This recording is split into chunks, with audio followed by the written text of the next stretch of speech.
cryptocurrency as well, an area I know a lot about, and an area that I can tell you is very fraught with risk. So the attack surface is what you judge someone by, or a company. I'm talking mostly business to business, but an individual has the same parameters. Give you an example. If you have a lot of devices connected, you've got a big attack surface. Mm-hmm. Now, that means you have risk all the way through your attack surface, and you have to mitigate that risk. So you have to have two things. One is you have to know what the risk is, which is always, the first starting point. Second is you've got to have some mitigations and fixes to make sure that you fix the easy things. And the easiest things are humans. If we fix our behaviors just a little, then what we can do is reduce risk a lot. Now, you've got some great cybersecurity professionals out there, and what they do is that when the risks come through, their job is to make sure they don't do any major damage in companies. And these guys are highly professional, and they have to keep so up to date because the technology is changing every day, of course. So, yeah, I thought I'd just mention that, we have a much greater risk than we've ever had. And Jeff just talked about some of the costs. So let's say you spend a lifetime creating wealth, and let's talk about wealth by design, a great, example. You have all of these customers. They set themselves their risk profiles, and they move into investments with a view of, getting rich over time, or at least creating wealth. And who teaches people about protecting their wealth? Now cybersecurity is a protection you need to have, because let's say you have an insecure network of any kind. Your banking's affected. This is on a personal basis. Your banking can be affected. You can be intercepted. You can be using internet that is not secure, and someone can intervene halfway through your transaction and actually take over your computer if they want to. They can steal your passwords. They can view everything you're doing. So the risks are out there, and you need to be aware of them. So I could give you some great examples. I'll give you one on a pacemaker. So there's a pacemaker company. Okay. And the pacemaker company creates, it's a US-based company. They create pacemakers for customers, and someone hacked the software, and changed the rhythmics on the pacemakers remotely. Right. Wow. Classic. So that just gives you, kind of a really scary example of what can happen if you get hacked, or if your cybersecurity is not strong. So yeah, please ask a question, and if not, I'll more stuff. There's so many different layers to it. And you, for the first time, just then before in your introduction, mentioned electric cars. Yeah. I mean, as Elon Musk said, well, they're nothing more than a computer on wheels. Well, that's right. They are 100%. They are a computer. Yeah. And so how horrific to think that a hacker could get in there and take control of your car. I mean, that's just insane. I mean, that is something that is while you're driving it. While you're driving it, yeah. I mean, on a very that's just terrifying at every level. But as far as the banking thing that you mentioned before too, Tim, okay. Yep. I know a lot of people who might be in a shopping centre, okay, and they want to change their money from one account to another, and they use the local Wi-Fi. And I think to myself, what are you doing? Yeah. Don't do it. Yeah, don't do it. My IT sort of levels. I mean, I'm the guy searching for the any key. Okay, there's no talent there whatsoever. I'm not sharp in this direction. Okay, but at least you've got to be aware. Why would you use an open source there where everybody's got an ability to tap in? Yeah, Qantas banking. Yeah, Qantas Lounge. Like they're all over the place. Yeah, 100%. Yeah. They're not secure, and they warn you they're not secure. And they must be a happy hunting ground for all sorts of dodgy characters.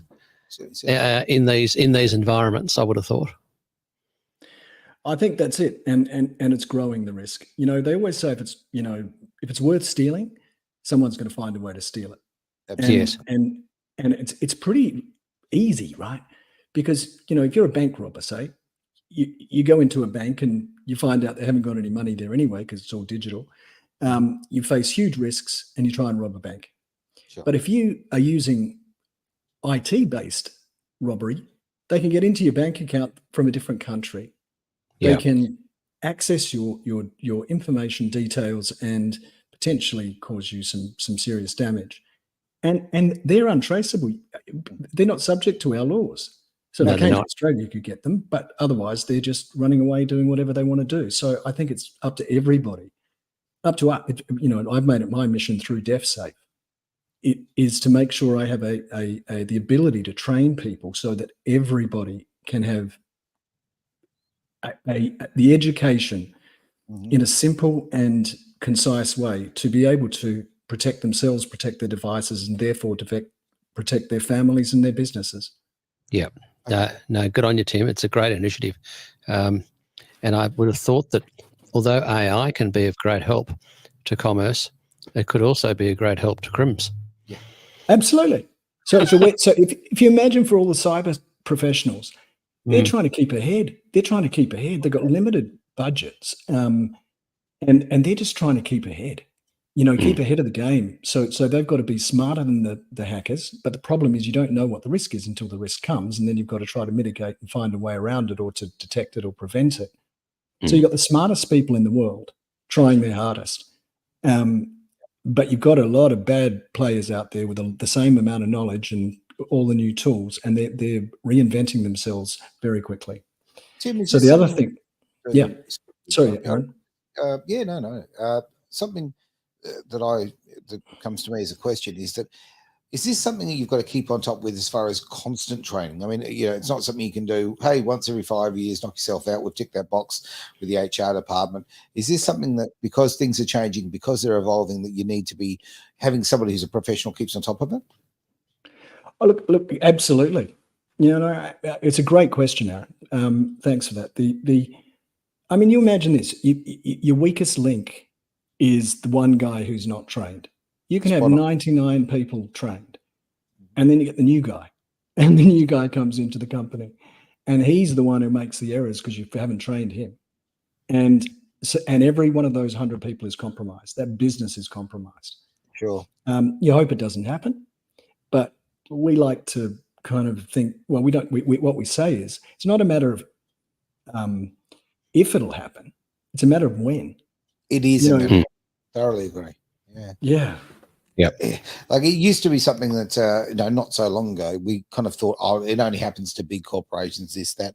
No, it doesn't. Or you know, nanas who are a little bit sort of casual about their security or handing out passwords and that. It's not that at all. These are very, very intelligent people. This is a highly organized crime that takes place where they've got facilities that I can't even fathom. I mean, if they're stealing from like literally, you know, tens of thousands of people, those small wins become very, very big amounts. Yeah, absolutely. And I think the COVID things taught us a lot because there's so many people working from home. Sure. That's created a now culture of an expectation that employers and many have already accepted that 10 to 30% of their staff are going to be working from home. Yeah, okay. And then there's restricted security for the employer when they're working from home because, you know, how secure are their routers at home when they do their wireless connection to link into the office So true. computers? I mean, how secure are they? I think They've got their Netflix on there. They've got this and that and whatever. You know? Yes, I would have thought it's a real risk. Would you agree with that, Tim? Yeah, that goes to the attack surface. You know, you're just increasing the attack surface with work from home solutions. Yes. But I think they're here to stay, though.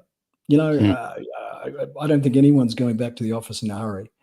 And and I think we got used to it. It became culturally, you know, the right thing to do, even if it's only 2 days, 3 days a week, but to have some layer of home work. And I can see it in the future, us getting even more devices. You know, I can absolutely see that this is just the beginning. You know, it exists today. It's a bit like science fiction. It exists today, but it's not commonly used. But every single device in your house is going to be linked to the internet very soon. Oh, look, they've got their fridge connected, their watch connected, Yeah. Everything everything. You know, you've got fridges now that tell you you're running low on milk, right? It's Yeah. yeah. These are all. I love what you said about the fact that you're now attack surface. Is that the term that you use? Attack surface. Yeah. I think it's yeah. I really do, because Yep. yeah, it just Well, puts I it in very plain terms of the fact that you are. I just make the mention of the fridge. You know, it's not a big deal, but I mean, honestly, with every appliance that you put on there, as I say, your watch, your this and that, everybody's got a tablet, everybody's got a laptop, everybody's got all these things. The more that you've got, the more vulnerable you become. Yeah. Yeah, oh, totally. Yeah, you can turn your air conditioning on now in your car, so that your house is cool before you get home. And that in itself, I mean, we had a, you know, as you guys know, and many listening here today know that I owned a financial planning company for a long time, and one of our staff phoned us up early in the morning, 9 o'clock in the morning ish, and said, "Oh, Jeff, Westpac have just called us, and nothing to panic about, but and they've returned the money, but there was $50,000 taken out of our line of credit account last night, and Westpac were onto it straight away, and they put the money back, and they explained what happened. And what did happen was my client's phone account had been transferred from Telstra across to Optus." Gotcha. Yeah. And so they controlled this woman's phone. Wow. So when the 3 or the 4-digit code was text to the phone to make the final approval on the money transfer, it was being controlled by the criminals. Sure. So the bank sends the correct code to the right phone number, but it's now controlled by the crooks. They put the code in, and that allowed 50 grand to disappear out of a line of credit account. It's terrifying. And so that sort of example would probably pop up in your tutorials, I would have thought, Tim, as risks. And then you've got to think in terms of how would someone mitigate that risk? Well, they've probably got to have the right, you know, software antivirus deterrent on their phone for a start. Hard to know what the solutions are. You can educate people on all the things to look out for, but how would you actually prevent yourself from having your phone account move from one bank to one phone company to another? Well, on that front, I mean, it's been happening to me over the last few months. This is only a small amount of, but like it gets up my goat, right? A company has sold my details. The company that I've stopped dealing with because it was a streaming provider has sold my details to another company who's happily taking $110 a month out of my account that I've never had any business with, given any permission to, and stopping that has been a nightmare. I've had to actually replace the card and go through the process and just said goodbye to the money because there's no other. They have all the details, and what you've just said with what they've done with changing the phone. I mean, that is such a simple but very, very elegant way of stealing from people. Let's face it. Yeah. It's such a common practice. On the antivirus thing, I just want to ask Tim something. That okay, when you're looking for antivirus software, how do you determine the difference between the ones that are marketed well and the ones that actually do a good job? I mean, the easiest way is, you know, if you're just looking at an individual one, you know, rather than a commercial one for business, just go for the big names. Just go for the big names. Good product. Now, you know, and update them. If I could give people, you know, the hygiene basics, all of this is covered by DevSafe training, by the way. Hygiene basics. You go through 3-minute to 5-minute programs. DevSafe is designed to be short. And then it just gives you critical information, and then at the end of it, you do a small questionnaire to say you understood the information, and we give you a couple of test questions. And then you win the badge, and basically you have at least that layer of training. But one of them is exactly that. You know, it's about ensuring you have the right passwords, strong passwords, ensuring you have multi-factor authentication, ensuring that you understand, you know, the basics of how your devices are working, and you know, if you have those things, they're very forgiving, because the sort of problems you're talking about are avoided just by having multi-factor authentication. Crypto, you know, classic. I mean, you got to have multi-factor authentication. And if I could, we have a series on blockchain in our training programs, and how Fantastic. to secure Ethereum, and how to secure Bitcoin, and generally just how to secure cryptocurrencies, that you may own. We have a very, very strong viewer base that uses crypto. Okay, simple as that. We've got a lot of people who. Great. So, yeah, it's a fantastic thing. Very happy to encourage. I have crypto. There we go. All do now. Look at that. With the way that the world's changing, it's a pretty smart move, I tend to think. So, what individual challenges have you got with crypto that you don't have with say, fiat currency, rather, or your normal sort of standard security stuff? Okay. Well, let me answer that question just with a little bit of background. So, I call this the digital wealth paradox, and I'll explain it to you. In the old days, we had assets that hold store value, right? Now we have numbers in bank accounts, and they're literally online. You get a little number in there that tells you how much you've got in your bank account. Crypto tells you, how many Bitcoin you've got or how many Ethereum you've got. They're just numbers, right? Now the difference is the cash in your bank account. There is no cash there. That is literally just a typed in number that represents what the bank owes you. But crypto is different to that.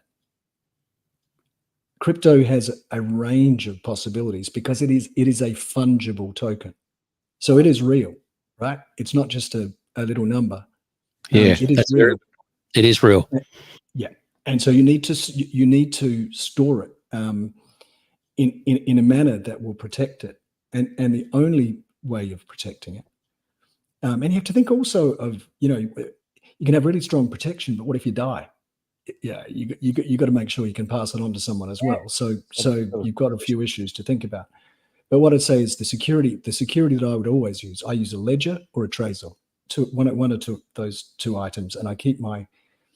I don't really like talking about these sort of things too publicly, but I would say to anybody who owns cryptocurrency, either keep them on a centralized exchange or keep them in a wallet. But the most secure always is a wallet, because you own the cryptocurrency once you have the addresses in your wallet.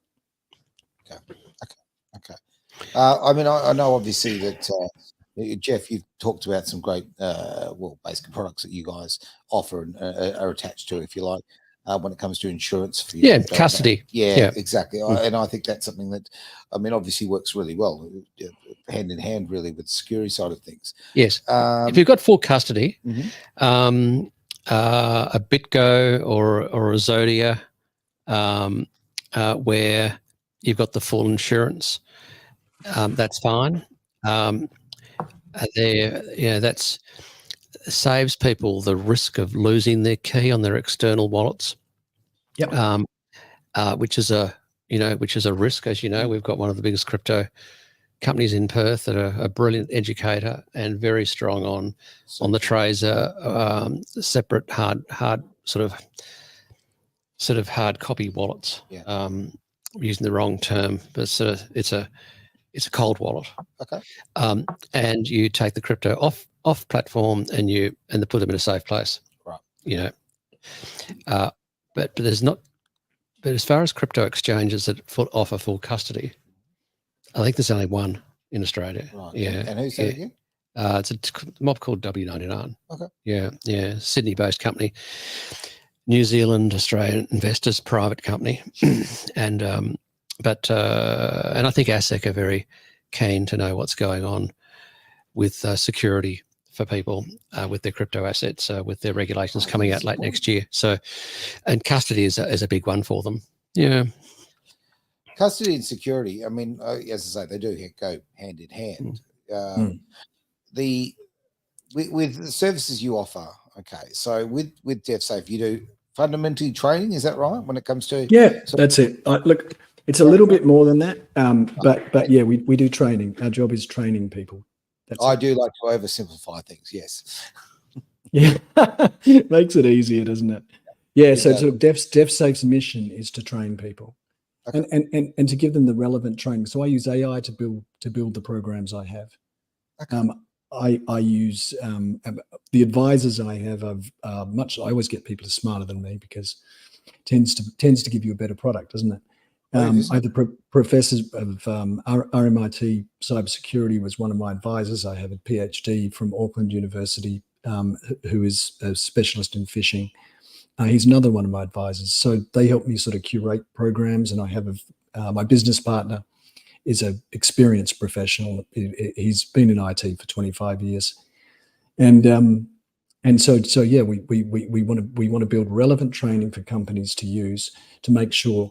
And this exists. There are other companies doing it, but because I'm building the most current informational product that is relevant to today, not 2 years ago or 3 years ago, then and I can update it really quickly. I've got a very, very powerful training program, 100 odd programs. I've got another 100 programs in the background, so 100 available online.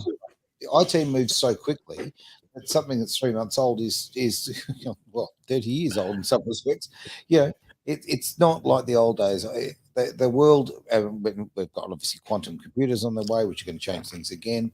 You've got to be on top of this. And as I say, the Joe Blow on the street, there's no way in the world that they can set themselves up to know all of this. Okay, to be honest, with all the changes, you need the right people. You've got to get the right advice. Yeah, totally. Yeah. And Tim and I had a chat with a chap recently who is a well-known sort of fellow in the cybersecurity area, and he was telling me about a company that has, they work in the same place as Tim. It's about a $3 or $4 billion market cap, NASDAQ listed business, huge business. And it's just a subscription product. So employers pay so much per month for each employee to get access to these tutorials. And that's the similar system you've got here, isn't it, Tim? Yeah. And we keep records. And the only thing is I use AI to assign programs as well. So you put some basic information in, such as your position title and, things like that. And what it'll do is automatically allocate courses that are relevant to you if you're in the CS department, or different ones if you're in the operations department. Yeah, you're not learning things that aren't relevant to you and your position. Okay, on that front, obviously you're going to be dealing, I would tend to think, and tell me if I'm wrong, but obviously you might need to be dealing far more with businesses on this front, right? Now, obviously we're a digital radio station, so we go all over the world. We've got people listening right now, every spot you can possibly imagine. If you're a person who owns a business or you're an individual, am I right to say that it really doesn't matter where you are in the world? I mean, the fact of the matter is you can help out. Look, absolutely. We're incorporated in the USA. We have US customers. We have Australian customers. We have Pacific Islands customers, New Zealand, UK, Australia, of course. So yeah, it doesn't matter where you are. One of the two things it comes in Portuguese language or English. Okay. I will have, and between now and the end of the year, I'll have it in every language in the planet. Because I can, because I'm using AI. Sure. The second thing, I'm building scanning systems that will scan your business's websites. So, probably in a week or about two. that. That's so many security holes in websites, right? I can imagine. And I've got some very good tech, but we'll save that for another time and just talk about getting everyone trained. And if I had any messages for your team, it's just upskill a little bit. They didn't teach you this at school. They didn't teach you this at university. Your mum and dad didn't teach you. So you're sort of learning on the fly. Take a little bit of time. It doesn't take too long. It's not too hard, but just to increase your skills in this area, because if you want to protect your wealth, this is a very, very good way of doing it. Yeah, thoroughly agree. Yeah, no, I think it's brilliant. Okay. I was just going to say, the thing about wealth, it's very interesting. Okay, so many people are going to tell you how to build wealth, right? So few people tell you how to keep it. Honestly, I think In some ways, it's a lot tougher. Probably more important. Yeah, Mm. but it's so true. Yeah. It really is. It's an aspect of it. I mean, Mm. silly example, but you think about all the people who have in the past have won lotto. Okay, they come into a lot of money. They're not accustomed to it, and they're actually poorer than they were. In no time. Yeah. No time than they actually were originally. So it's a big deal knowing how to retain that money. Now, whether to invest properly, to have it in safe places, have the correct insurance, whatever, those sort of strategies. But the other strategy is to make sure somebody doesn't come in from something, a stun, and take the lot. Yes. Right. Yeah. Which is a very real possibility here in the current era. So true. I've got a question for you, Tim.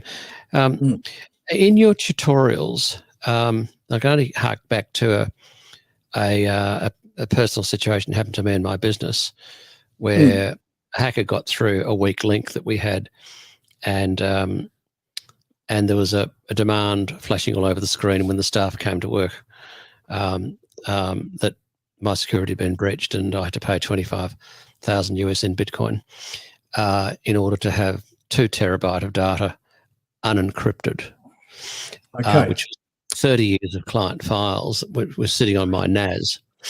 And so fortunately I had a good system in place because we did an encrypted backup each night at 8 o'clock.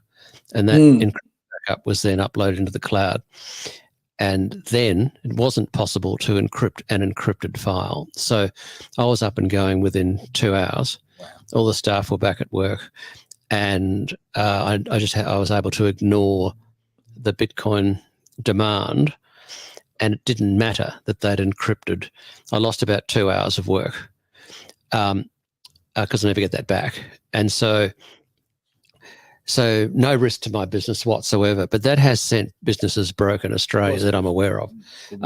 So the question is, are part of your numerous tutorials to business owners about strategies that they could have done like I did that actually saved me from disaster? Or does that come into any of your tutorials that you offer with your platform? Best practice certainly does. And there's best practice standards that, I won't mention them specifically, the cybersecurity experts know about them. So effectively, you have standards in place. So whilst you can't allow for every single issue, like, say a situation such as yours, if you have best practices in place, your safeguards will be strong enough that you will either detect or hopefully prevent that.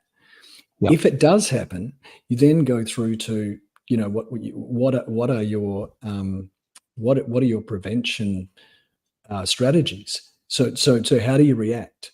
And if you're a business, how do you react if you do have a cyber security threat such as the one you experienced? What do you do? Who do you call? Who's in charge? Who does what? Because it's all about risk management. You want to make sure you've got a plan if something's going to go wrong, and you pretty much got to assume it could. Yeah. Yes, and I could envisage one of your tutorials actually having a checklist so that as a small business operator, because I never employed more than about 6 or 7 people. It was always a tiny business, Yeah.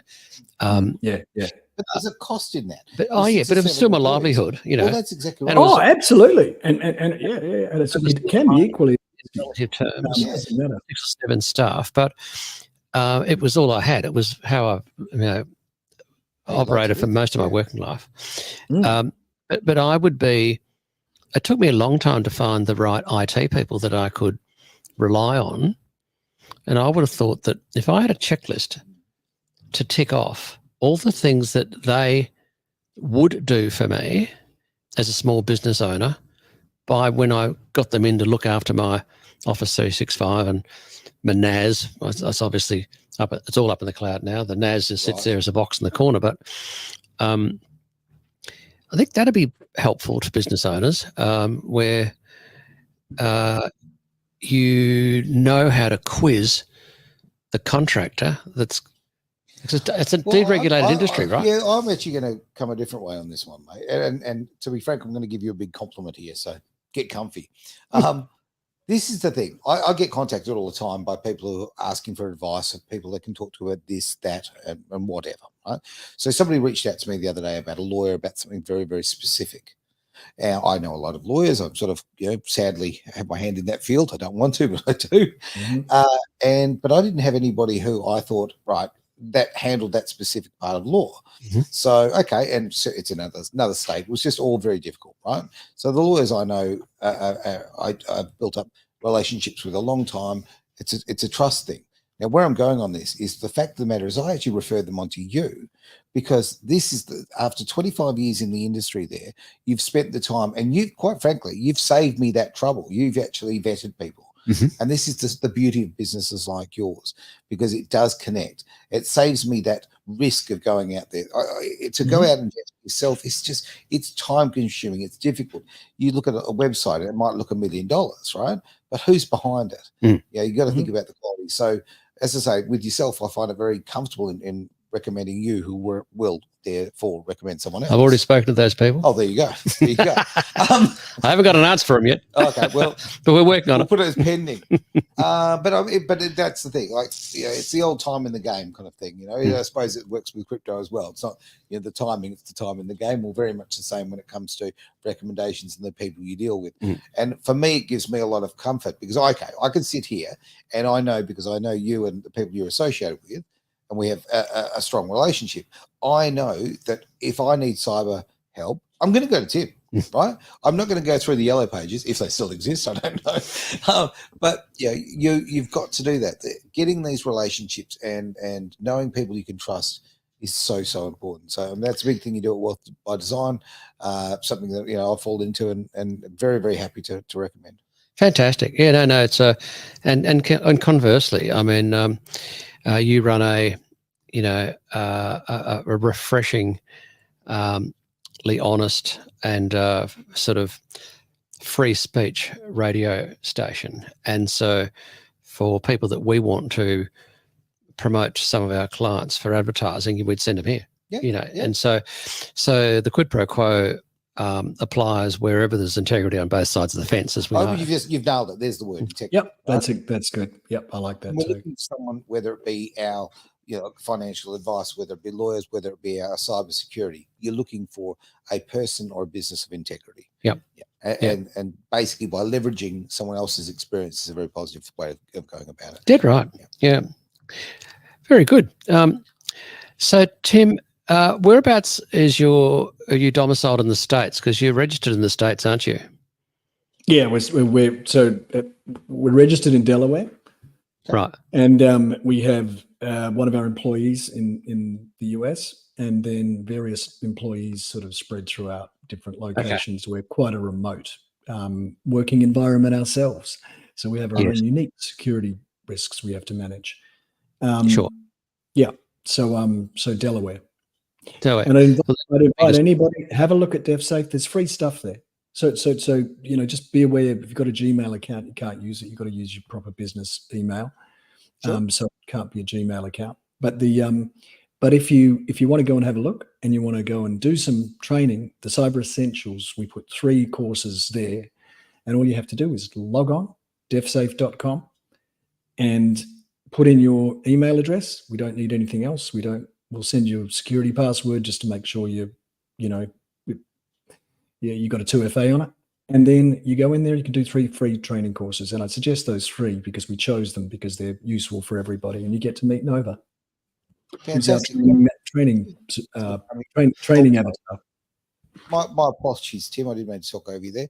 I just mentioning that just because we're going to wrap up in a few minutes, but a few questions have come through that might be worth talking about. Now, Philip has said, no sense in building wealth without considering the critical protection to ensure its security. Could not agree with you anymore on that one. Yeah, well done, Phil LeBlanc.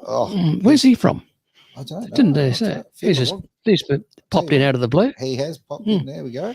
Fantastic. We've got a comment here from Lisa about training people. Absolutely. I mean, training is just vital. And let's be absolutely frank. If you go into any of these, if you haven't got the right advice, well, you're basically walking in there with a rudderless boat. So training is so important. Let's have a look now. I've got something else. Phil's just asking about the scanner. I think that's about the Tim's other product that scans websites to help employers I look for like dodgy that. stuff. The moment you said that, Tim, I was like, hang on, that's going to be a game changer. Yeah, good question, Phil. Okay. Hmm. Do you want to I explain? don't know if well, if we have a bit of time, but everything takes time. So yeah, look, the DefSafe scanner will be live. We're testing the final pieces of it now. So anytime, maybe next week, maybe this week even. There's only one day to go, so maybe Saturday, you know. It's hard with product. You have to get it exactly right. And anyway, so we have a triage of scanners that form the DefSafe scanning suite, and you can run them across all your external facing websites. So we don't go into people's websites because you're not allowed to do that. Well, you could, but it's very unethical. So we just tell them where the holes in the fence are. We don't go in. Okay. And then what they can do, our AI then effectively triages all of the data from all the scanners and gives you a nice, meaningful report and tells you how to fix it. You can, so that's what the scanners are all about. And they can run, you can have them running 24/7 if you want to. Great comments in from Lisa as well. I mean, quite surprised, obviously, that they sold you details. That's unfortunately become very much part of, that dark side of the business. Now, there's a big, long comment here. I'm just going to bring it up. Now, this is from Phil again. Now, I'll tell you, Phil is obviously a man who's pretty happy with your product because he says he uses it. Thanks to him. Take advantage of the free training modules on offer at the very least. It is just so essential to common everyday work online and today. And now with AI, more imperative than a choice. Sorry, I can't sort of see all the words there. But there you go, Tim. You got a customer in Perth. Yeah. You probably got more. I don't know if he's in Perth. We have to check on that one, but there we go. No, Phil, if you want to send me an email at tim@devsafe.com, I will give you a full access to our system complimentary because that was very nice of you. And quite frankly, I think I'd love to give it to you. Fantastic. Well, fantastic. Thank you, Phil. There, well, Phil. Oh, lucky Phil. Lucky Phil. He's done all right. So much for that, honestly. Really appreciate it. And the questions are coming through. We can see, obviously, one feed.